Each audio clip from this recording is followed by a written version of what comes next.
There's a lot of ways to lose all your money in crypto. If you margin trade, probably going to lose all your money. If you don't lose all your money and you stay in crypto for more than 3 years, you're probably going to sit through an 85 to 95% drawdown, just like everyone else in crypto. These are what are likely to happen in any cryptocurrency. And while all that suckiness and all that garbage is true, we also are the highest appreciating asset class that's ever existed in the history of mankind. All right, now the next question our team did have when we were looking into the project, the development team seems to be relatively unknown. Yep. They're more unknown than you think. You don't actually know who they are. Those people on the website don't have code in the project. They've worked on it, but their code didn't even make it in. So everyone that's on the website's worked on it, but none of their code's in it. So who wrote the actual code? Because when our team was... You don't know. I don't tell you. Okay. You can message him on Telegram and ask him questions, and he's, doing stuff. But nobody knows. Like, it's... I mean, I definitely respect people who value their privacy. I'm just kind of looking more from like the VC perspective. Sure. Well, I'll tell you what you should look at from that perspective. Who designed a thing matters very little compared to what they designed, because we've seen that Bernie Madoff was the CEO of NASDAQ, right? And so if you did identity analysis and you said, would the CEO of NASDAQ rip us all off and steal our money, the identity analysis would say no. But when you did the statistical analysis and showed that his fund never had a drawdown, and that's statistically impossible, then the statistics would show that he was robbing everyone, right? Yeah. So in software development, we have published the code. It is audited. We've got 3 audits, 1 economics audit, 2 security audits. And if you go to etherscan.io and you go to the contract address, which is published at the top of the website, hex.win, you can see that, 1, we're the most popular dApp on the Ethereum network currently. In 2 days, we became the most popular project on there. The only thing that does more transactions than us is Tether, and they don't really do computation. They're not really doing math. They're just a dumb token, right? So they're not even really a competitor for what we do. They're not decentralized finance. We are. Second, you can read the code. It's verified, and that's the code that's in the contract.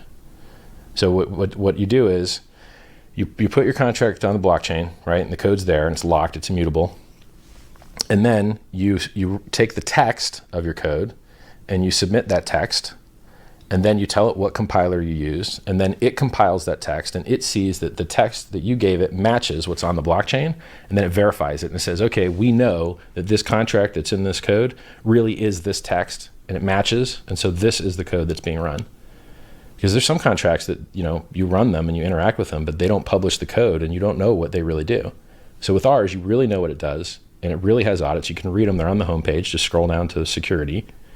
And I've got another audit that'll be published soon. I'm under NDA. I can't release it yet. Yeah, that's what matters. Who designed it doesn't matter. Bitcoin works fine. You don't know who Satoshi is, right? You should only use audited code. You can lose all your money. Like the only thing that matters is that code. You're the network. You're running the code. You really should understand that code. We wrote a guide on how to understand the code. It's if you go to hex.win and you click the menu bar and you click tech specs, you can download the code there, but the stuff on Etherscan is even better because it's verified. And then you can read the description that Kyle wrote of what all the functions do and how everything works. It's basically like a white paper and implementation guide. Just read that, and then you as a layman can really understand the code. It's not that hard, right? It's a little hard, but it's not that hard. Like if you understand finance, I think you could understand this code. Richard, can you please explain how HEX is more secure than Bitcoin and ETH without the need to pay for expensive miners? Well, Bitcoin's had 2 inflation bugs where anyone could mint as many free Bitcoin as they wanted to, and one time they did, and they had to roll the chain back. That was in 2010, and the most recent one was about 2 years ago. And luckily, they fixed it before someone used it. But someone could have used it. And it's likely to keep having problems because it's spaghetti code with no written spec and no modularity.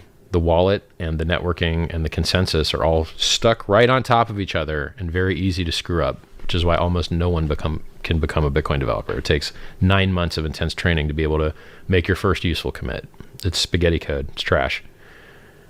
Now, in HEX, we have modularity.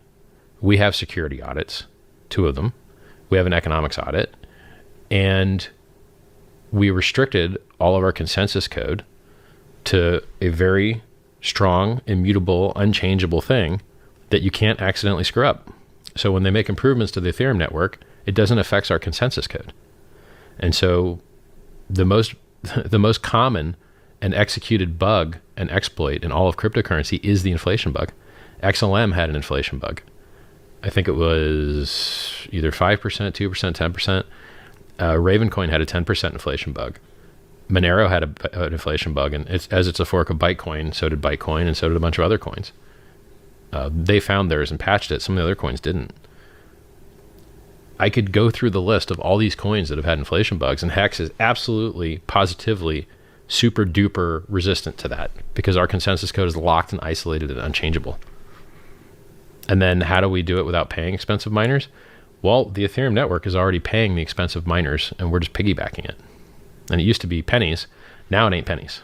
Now it's more expensive. So we're not incurring the same costs that the Ethereum network is incurring, but the miners are being paid. And that's part of the reason that Pulse Chain is being brought into existence, is to lower those fees for the Ethereum network and to make this other chain, the world's largest airdrop, very, very, very affordable, just like Ethereum used to be. From an attack surface perspective, HEX is extremely secure, Pulse is extremely secure, and Pulse Chain is roughly as secure as Ethereum because it's mostly Ethereum code. But you would think, and what does happen? There's bugs all the time that come from that has nothing to do with hashing. So there's been inflation bugs in the following coins: XLM, Monero, Bytecoin, Bitcoin twice, Ravencoin. I could go down a list. The most prevalent and dangerous bug in all of cryptocurrency is the inflation bug, where anyone can mint as many free coins as they want, and it happens over and over and over again. And you know what solves it? Modularity. And guess what modularity is? HEX. Our consensus code that decides when supply can be inflated and whom is allowed to inflate it is locked and isolated and unchangeable, and therefore very hard to hook up when you're upgrading the rest of the network. Bitcoin's last inflation bug occurred because they improved the networking stack to reduce latency, and then oops, now anyone can mint as many free coins as they want because it's spaghetti code that doesn't even have a written spec and isn't modular whatsoever. So HEX is actually more secure than Bitcoin, but people just don't get it. Like, they don't understand what attack surface in cryptocurrencies look like. They don't even understand the Bitcoin blockchain. So you're beholden to the Ethereum blockchain. Well, it's different failure mode, right? So if Ethereum is actually more likely to have an inflation bug for the Ethereum ticker than HEX is, even though it runs on. So it's similar to having a safe inside a safe. So it's more likely to have failure on the outside safe than to have failure on the inside safe, because the outside safe has to fail first. And then you have to try and fuck up the second safe as well. And by the way, even if we hadn't, when's the last time you seen a giant chain shoot itself in the head because it was centrally controlled? Amazon is the most centrally controlled shit possible. You ever seen them put a gun to AWS and be like, yo, fuck our golden egg, let's kill this shit just for a laugh, and shoot AWS in the head? People I was going to bring that point up about the project as well, too, for sure. People on a blockchain, they just dream that decentralization makes everything better. If it doesn't, decentralization is hugely inefficient, which is why vertical integration outcompetes it in every area of business imaginable, including ownership. The most successful endeavors in the entire world, including from countries, are controlled by a very, very small group of people. Family, controlled by a small group of people. Government, controlled by a small group of people. How many people could nuke the whole world right now? 8 dudes total. And how many people own all the Bitcoin? 42% in 2,000 wallets. Oh, but those are exchanges, and it's blah, blah. No, it's not your keys, not your coins. 42% of the coins are in 2,000 wallets. And I bet you a lot of them wallets is owned by the same mother. There's a lot less than 2,000 actual people in control of it. So, is HEX decentralized? Hell yes. Does it have better uptime than everything else? Hell yes. Yo, y'all gonna change Bitcoin, gonna add Taproot. That's cool. But every once in a while, when you guys change the nodes and fuck around, you introduce an inflation bug that anyone can mint as many free coins as they want. Oops. You can't have that in HEX. Our consensus code is locked and isolated and modular. You can't accidentally fuck it up. It's a superior software. It's just hilarious to me. People don't get it.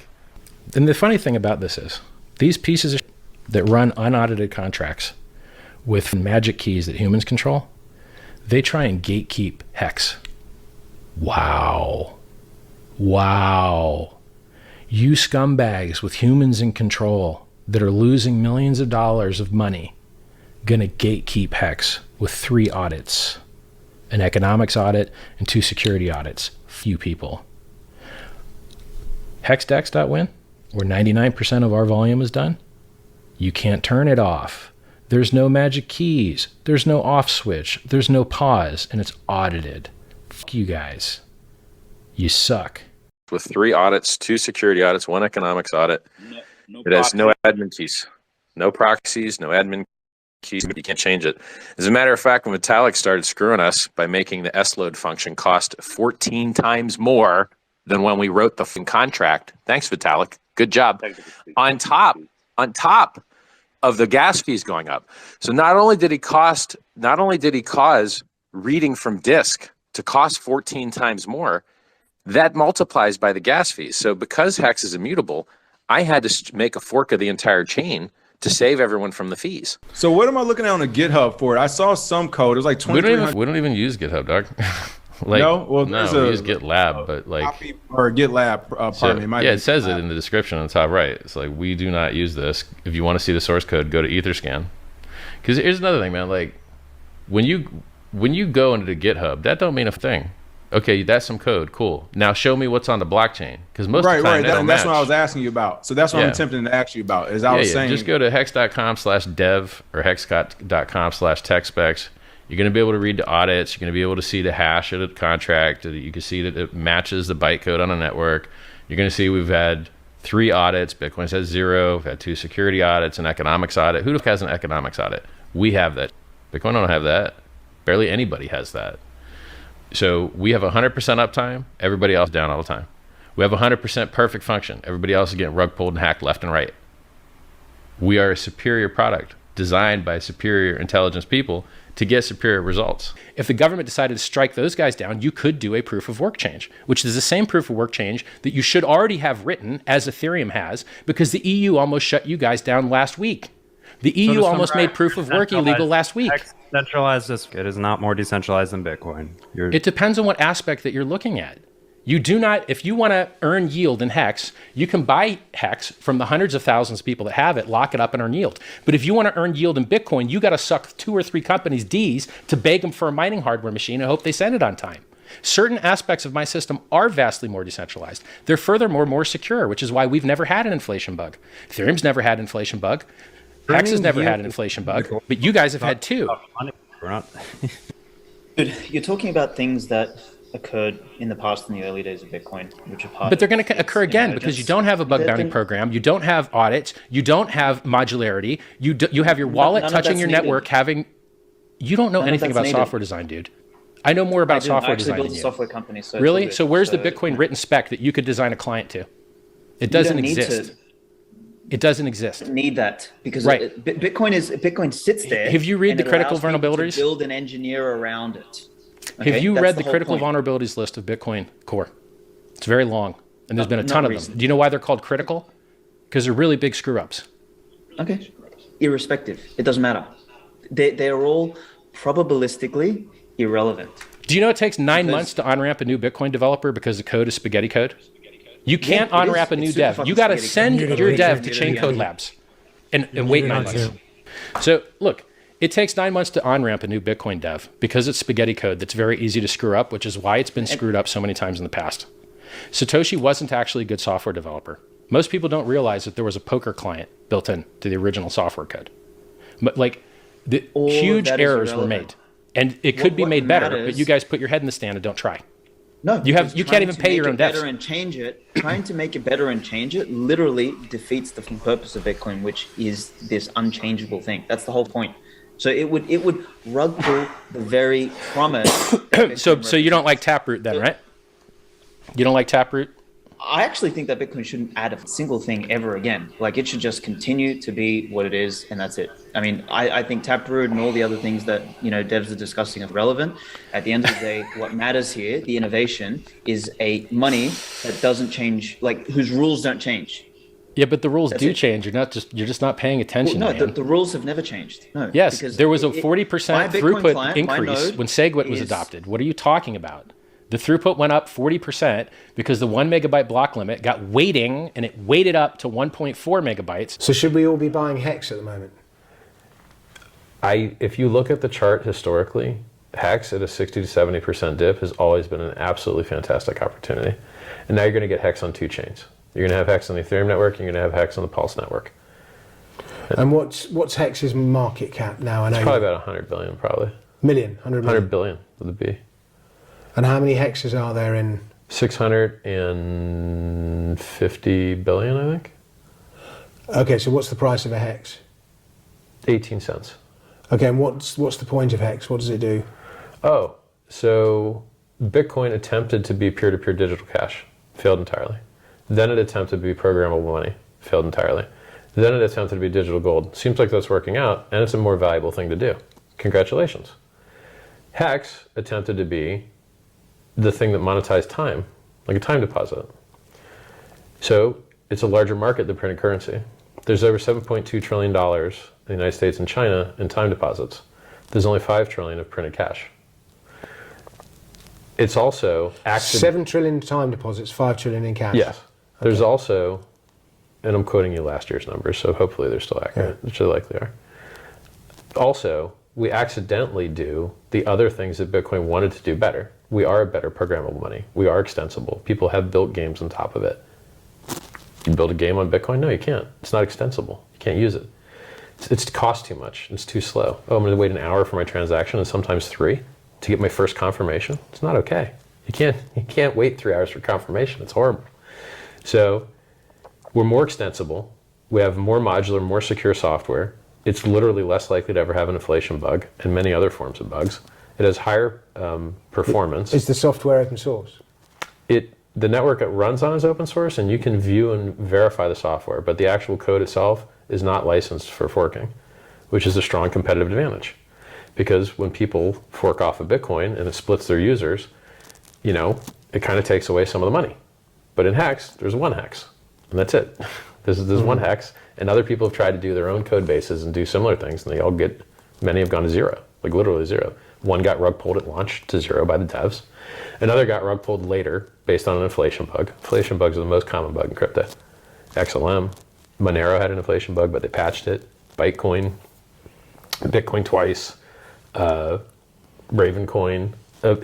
Inflation bug is the most dangerous and most widely executed hack or bug or exploit in cryptocurrency, and HEX directly solves it, and then everyone else is just like, oh, why is HEX good? I don't know. What does it do? Well, it's more secure. Like, if you care about more secure, you could buy HEX just because it's more secure.